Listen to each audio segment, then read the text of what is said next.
on a décidé de faire la décentralisation, il n'y avait pas de moyens pour loger les mairies.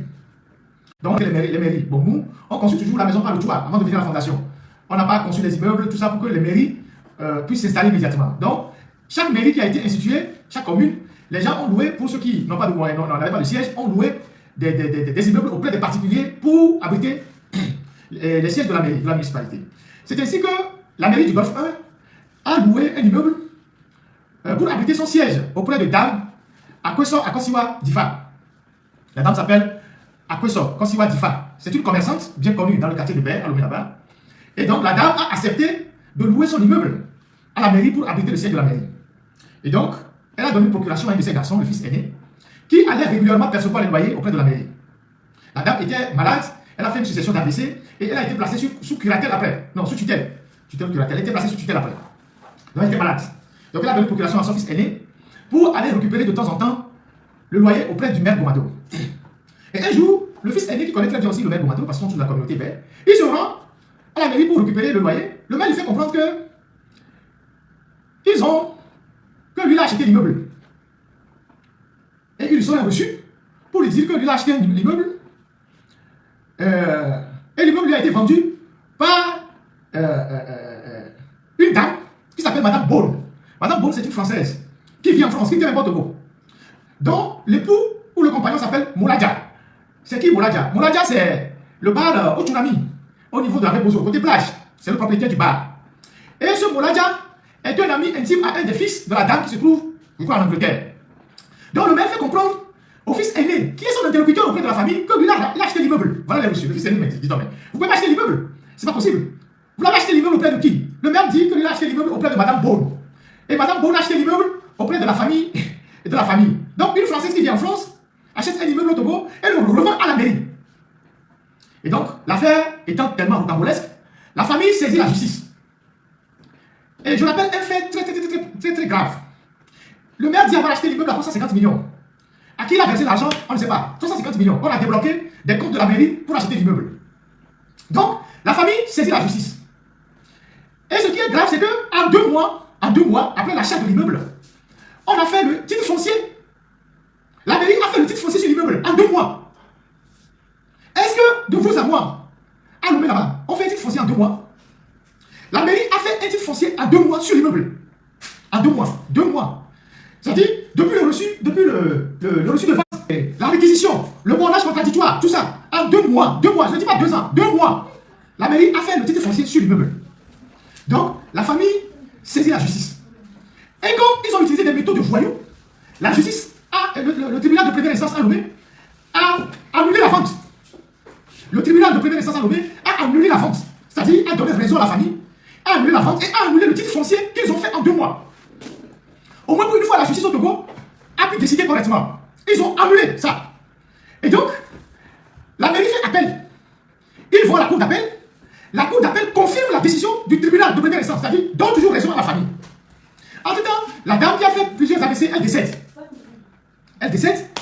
Et quand la cour d'appel, elle décède pendant que le dossier était à la cour d'appel. Donc la cour d'appel confirme la décision du tribunal de première instance. Dans les investigations, la famille se rend compte que les 350 millions qu'on a débloqués des comptes de la mairie pour acheter l'immeuble n'ont pas servi à acheter l'immeuble en totalité. Une partie de l'argent a servi à graisser les taxes des gens qui sont au cadastre pour immatriculer rapidement l'immeuble au nom de la mairie. Donc, ils sont allés au cadastre, ils ont mouillé les gens, comme on sait le dire au Togo, ils ont graissé les pattes des gens pour que rapidement on puisse leur faire le titre foncier sur l'immeuble parce que la dame était faible, était malade, il voulait rapidement prendre la possession de l'immeuble. La famille a mis tout ça dans le dossier. Donc, quand la cour d'appel confirme la décision, la mairie se pourvoit en cassation. La mairie se pourvoit en cassation. Et quand la mairie va en cassation, au niveau de la Cour suprême, le président de la Cour suprême, non, la mairie va en cassation, et pendant que la mairie était en cassation, les familles s'organisaient pour que la décision soit appliquée. Mais ils étaient en cassation. Et donc, la mairie a demandé à la Cour d'appel un sursis à exécution. Voilà l'expression que je cherchais. Donc, à la Cour suprême, la mairie a introduit un sursis à exécution de la décision. Le président de la Cour d'appel, la Cour suprême, ayant vu la gravité du dossier, rejette le sursis à exécution, la demande de sursis à exécution. Donc, la décision est exécutoire. Donc, le président de la Cour suprême a compris qu'ils ont utilisé des méthodes qui n'étaient pas conformes à une cession d'immeuble et que vraiment c'est extrêmement grave. Il leur a refusé la demande de sursis à exécution. Parce que les méthodes qu'ils ont utilisées n'étaient pas bonnes. Donc, quand le président a rejeté la demande de sursis à exécution, la famille s'apprêtait pour aller expulser la mairie, pour reprendre ses biens, quand Gomado a été nommé ministre. Quand Gomado est passé de maire à ministre. Donc, quand Gomado est passé de maire à ministre, il utilise maintenant son titre de ministre pour peser sur le cours de la décision judiciaire, de la décision de la justice. Il fait maintenant du trafic d'influence en tant que ministre. Normalement, il est ministre de l'aménagement du territoire.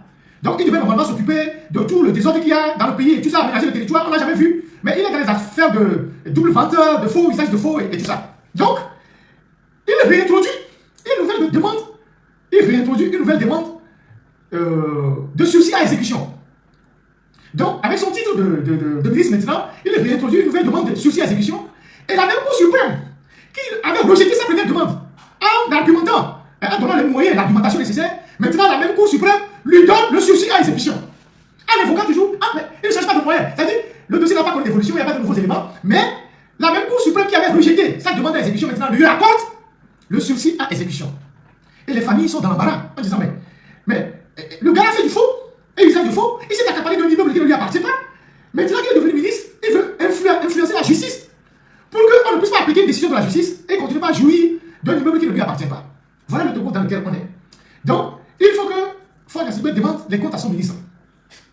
Parce qu'on ne peut pas avoir des gens qui font faux et usage de faux et qui sont dans des postes de responsabilité au gouvernement.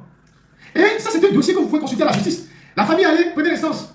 La justice, non seulement a annulé la vente, mais a annulé le titre foncier qu'ils ont fait frauduleusement en 2 mois. Ils sont allés à la cour d'appel. La cour d'appel a confirmé la décision. Ils vont maintenant en cassation. Vous savez qu'à la Cour suprême ne tranche pas sur le fond. Il tranche sur les moyens de droit. Donc, ils vont maintenant faire du trafic d'influence à la Cour suprême pour qu'on ne puisse pas appliquer la décision, c'est-à-dire les expulser du bâtiment. Voilà ce que la décentralisation a produit au Togo dans certaines mairies. Et j'espère que ce sujet sera vraiment réglé et qu'on va débloquer la situation pour que la famille puisse rentrer dans ses droits. Entre-temps, avant que je ne finisse, il y a un aspect que je vais oublier. Entre-temps, la Française qui aurait acheté dans un premier temps l'immeuble, qui l'a revendu à la mairie, qui a pour épouse le fameux Mouladia, ils sont rentrés en vacances à Lomé. La Blanche, elle est rentrée en vacances à Lomé avec son mari. Et dès que la famille a appris, il y a la DPJ. La famille a parti saisir la DPJ qui a envoyé à cette Française-là une convocation. Et donc, quand la DPJ a envoyé la convocation, la DCPJ, c'est ça, a envoyé la convocation à cette dame, elle n'a pas répondu à la convocation. C'est plutôt son compagnon, donc le Togolais Mouladia, qui s'est présenté à la DPJ. La DPJ a dit non, c'est pas vous qu'on cherche, c'est la dame, Madame Boune, qui est une Française, qui a acheté un immeuble au Togo, c'est pas parce qu'elle a alchimie, elle a acheté l'immeuble au Togo qu'elle a revendu à la mairie, il faut qu'elle vienne s'expliquer. Donc, la DPJ a délivré une convocation d'amener et ils se sont déplacés au domicile de la dame à Vépozo. Quand ils sont allés voir la dame dit elle ne sait rien de cette histoire, elle n'est pas mêlée ni de près ni de loin, qu'elle ne sait absolument rien. Mais qu'elle promet de venir à la justice, venir à la DPJ le soir, l'après-midi ou le lendemain pour s'expliquer. Naïvement, les policiers sont repartis. Comme c'est une blanche, si c'est une noire, ils vont mélodier en même temps. Si c'était un Ferdinand Kelvin, ils vont mélodier en même temps. Mais comme c'était une française, ils l'ont laissé. Alors qu'ils étaient partis pour l'amener, c'était un mandat d'amener. Naïvement, ils sont repartis. Quand que la blanche va revenir. Le soir, la blanche a ramassé ses choses avec son mari. Comme ils n'ont pas fait de signalement à l'aéroport, ils ont pris le premier avion, paf, ils sont partis.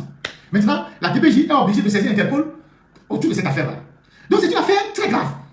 Et qui concerne un maire qui est aujourd'hui ministre au gouvernement et qui fait du trafic d'influence pour déposséder cette famille d'un bien qu'ils ont